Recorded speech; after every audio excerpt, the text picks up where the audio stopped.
Start. What are we doing? It's a little better.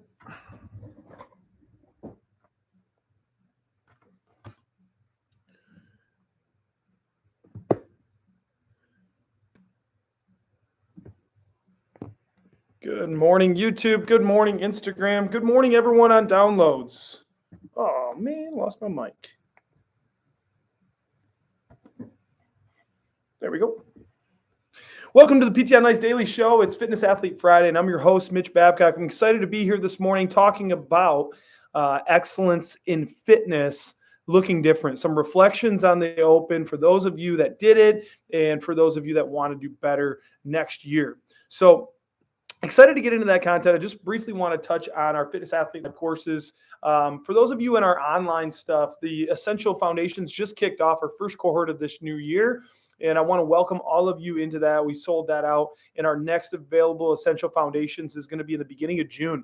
So look for Essentials. If you missed out on this cohort and you were just a little bit late to register when that sold out, jump in on the June cohort before that one sells out as well.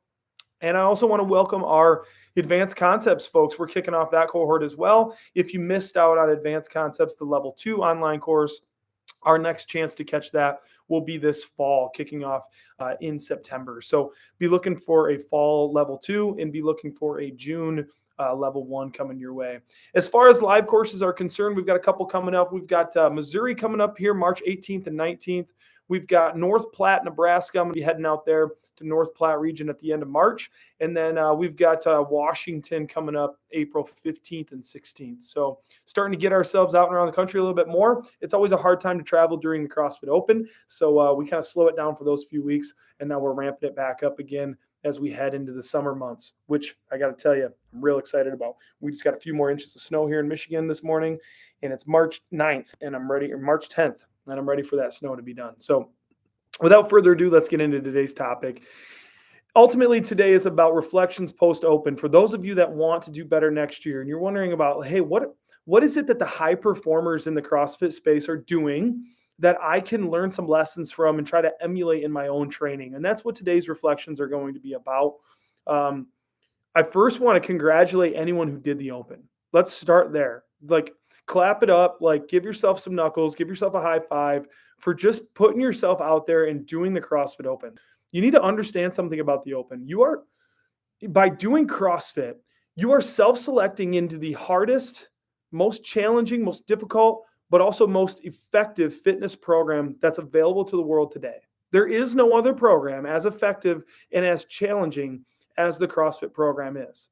It's for anyone. We can scale this thing down to your grandmas and grandpas. Make no mistake about that. But it is at its highest level the most challenging fitness program available to mankind today. And you're self-selecting into that program. And not only that, you're self-selecting to have your scores and your times and your performance measured against other people also selecting this very hard program. Realize that is an attribute of its own that's worth admiring. The fact that you're willing to put yourself out there and do that and say, here's the workouts. I know that there's going to be some stuff I'm not good at, but I'm going to give it my best effort anyways and show my score for the world to see. That takes courage. That takes confidence. And I really want to applaud you for your willingness to do that. If you didn't get a chance to read Jeff's post after the Open reflections about why he will be doing the Open every single year, I would encourage you to head over to Jeff's Facebook, his personal Facebook or his personal Instagram, and read that post. I think that was so beautifully captured about why it's so important to throw our hat in the ring once a year. As Jeff mentioned, to call out some of those demons out into the broad daylight and do battle with them with some of our weaknesses. So moving on, talking about what is it that the high performers, so the individuals that are, that did well in the Open, they're moving on to quarterfinals, or even some of those athletes that go to semifinals or qualify and go to the CrossFit Games. Shout out Kelly Benfey, who's training on a team right now to try to make a run at going to the CrossFit Games, the elite of the elite. What are some of those athletes doing that makes them high performers in the CrossFit space? The same question we ask about physical therapy, right? When we're sitting back looking at what is it that the attributes that the high-performing physical therapists do that I can steal, emulate, and carry over into my own practice, what is it that I can steal, emulate, and carry over into my own fitness as well that's going to help me elevate my fitness game, my CrossFit game? right? And so I have a few notes for you today based on being around this, qualifying for quarterfinals, being around other athletes that are qualifying for quarterfinals, coaching in this space for over 7 years, literally thousands of hours in the coaching world. You start to pick up on patterns of people that perform well and patterns of people that just don't take it serious. And I just want to share a few of those with you this morning. The first and biggest one, and you already know this, is that they're consistent over the year. They show up day in, day out, feeling good, feeling bad, stress, stuff piled up on their plate or not. They show up because sometimes just dropping a bucket, that old analogy of just moving dirt, right? Some days you get a shovel and some days you get a spoon, but as long as you're moving dirt, you're moving forward. That is what aggregates to performance the next year. So just because a season of your life gets hectic and your training isn't as maybe intense, or maybe not as much volume, or maybe you're not ripping after it as you used to, but you're still getting in and getting it done, is most crucial. So hold yourself accountable to still getting that 1 hour of fitness in, even if it's all that you can do to slide it in your day to try to make it to a class. Be consistent over the year.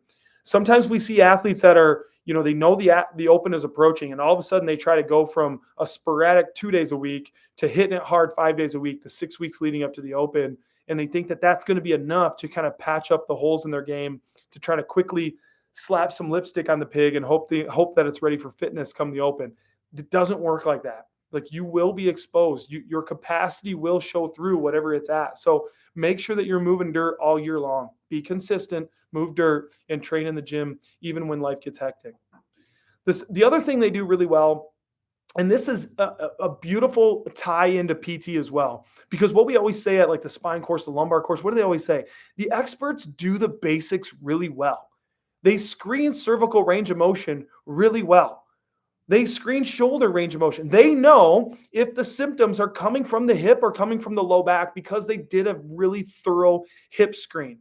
People come to the courses and expect us to show them some novel technique that they're not using. And that's the reason experts are getting better outcomes than me. It's not. They do the basics really well. And you know what? The same is true in fitness. The people that have really good handstand push-ups have mastered the push-up. They have a really good regular push-up. I have yet to meet anyone who has really good handstand push-ups, who did exceptionally well on 23.3, who can also drop down on the floor and show me really good regular push-ups. And you know what? That doesn't require any equipment. That doesn't require any gym membership. That just requires you working on the basics. I haven't met anyone who has a fantastic squat snatch that also doesn't have a really polished air squat. You just don't see it. And yet people keep chasing this carrot, this advanced movement carrot, without having mastered the foundations and the basics really, really well. And the same thing is true in PT. Chasing the next certification, the next technique, when you still don't know if that symptom is coming from the neck or the shoulder because you don't know how to screen out quadrant well, right? Do the basics really well in PT and master the basics really well in fitness. If you want to have a better open score next year, you will spend the entire year mastering your body weight basics movements. You will get better at your push-up, your sit-up, your air squat, your strict pull-up, because that's just simple things that you can be doing throughout the year to make all the other movements of CrossFit better for you. So do the basics really well. Master the basics super well. The other thing that experts do really well is that they're prepared. They're prepared for their training session. They're prepared in the mindset. When they come in, they've already gone through whatever headspace stuff that we need to battle, whatever internal dialogue we need to wrestle with. We've done it in the parking lot. We've done it at home, right? And we've gotten ourselves to the gym. We've gotten ourselves to class, and now we're ready to train. We're prepared mentally when we're at the gym to train. And I compare this to a number of athletes that I see in the gym on a day-to-day basis. I coach 20-some classes a week. Like, I see a lot of athletes, and you can tell the professionals, quote unquote, from the novices by their mindset, right? They're standing at the whiteboard. They're still rolling their eyes. Oh, they're still moaning and groaning. They're taking their time to get through the warm-up. They want everything on their body language says that they're just don't want to be here. And while I can emulate with or empathize with that, I get it. Sometimes fitness is hard. Like, it's all I've got some days to get to the gym. What we're talking about now is how do I elevate and become a high performer? You'll start to shake those habits and get yourself in a headspace where you've done whatever you needed to do in the parking lot, at home, on your drive to the gym, so that when you come in the gym, it's all business, right? You get into the warm up. You're doing the warm up banded pull aparts because you need your shoulders primed to do the next thing that's coming up, right? Yeah, you can talk and have a good time with your friends, but you're making sure that your body is loose and warm and ready to go when the workout starts. They've looked at the programming ahead of time. They're not like finding out what the workout is at face value the second they step in the gym, right? Sometimes they come in early before the whiteboard brief even starts so that they can do their dedicated personal warm up on the things that they need to attack. I need to do a little bit of work on my core, my midline, my low back. I need to get my shoulders loose, my hips loose. They're prepared for a training session so that they get the most out of that hour, right? If you want to be better next year during the open, be prepared at the whiteboard, be prepared ahead of time for class, and drop some of those bad habits that may be slowing down or stealing from your training session. The other thing experts do really, really well in the fitness space is that they attack their weaknesses. They don't run from them, right? Again, another analogy to PT. We can't afford to have holes in our game, right? You can't afford to not like treating the neck because guess what's going to show up Monday on your eval list? A cervical patient. And if you don't have the goods to be able to get them better, if you don't feel comfortable in your cervical manipulation technique, ruling in and out the shoulder, the neck from being a symptom generator, if you don't feel comfortable with that, that's the thing you most need to attack. That's the course you need to get to next weekend.